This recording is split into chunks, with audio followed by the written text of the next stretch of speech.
Bom, agora a gente vai para a segunda parte, que são os últimos 3 problemas. No segundo problema, aparece a situação de um veículo que vê o sinal amarelo e tem uma certa distância, digamos assim, para parar o veículo. Mas a questão é que se ele consegue, né, dentro desses 5 segundos, parar o carro. Né, esse seria o ponto.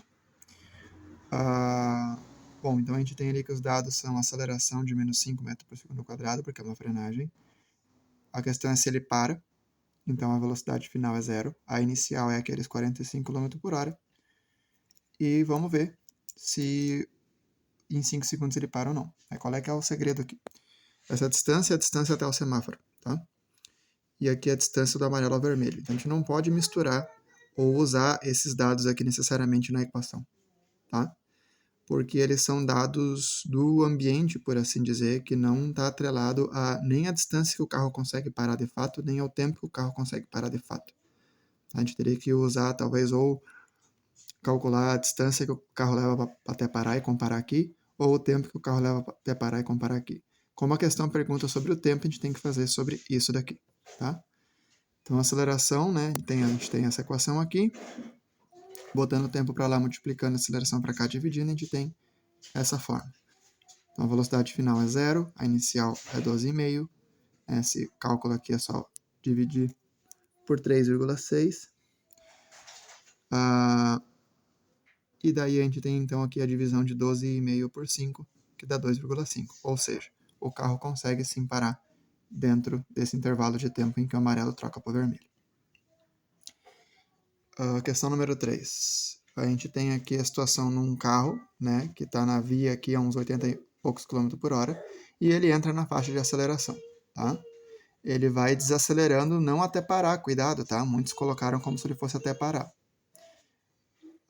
Mas ele desacelera até chegar a 45 km por hora, tá? Com essa desaceleração aqui. Então a questão é qual deve ser o comprimento da faixa, tá? Para que isso aqui dê certo. Então a gente tem aqui a velocidade inicial dele 81, que é a velocidade que ele entra na faixa de aceleração, convertendo fica assim. Essa é a aceleração que o problema indica e essa é a velocidade final dele que ele tem que chegar no final da faixa para, né, pegar a esquerda. Então eu pergunto qual é que tem que ser a distância que o carro percorre para fazer essa manobra. Então a equação é essa daqui que a gente viu, né? Não usa tempo nenhum, né? Não existe tempo no problema.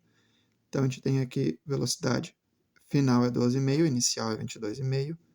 A gente eleva ao quadrado, a gente tem esses valores e essa multiplicação aqui, lembrando que a aceleração é negativa, fica menos 10. Subtraindo esses dois dá 350 e daí dividindo ali e simplificando os sinais dá 35 metros. Tá? Então essa é a distância que tem que ter a faixa de aceleração para ele poder fazer essa manobra com essas informações. Problema número 4. Uma criança pequena solta a mão da mãe e invade uma pista urbana de forma que cruza, né, a via a 50 metros da passagem de um veículo, que vem a 45 km por hora. Então ele está distraído, leva 2,5 segundos para reagir e passa a frear a 8 metros por segundo quadrado. Aí é para ver se ele consegue parar antes da criança. Tá? Então, vamos ver.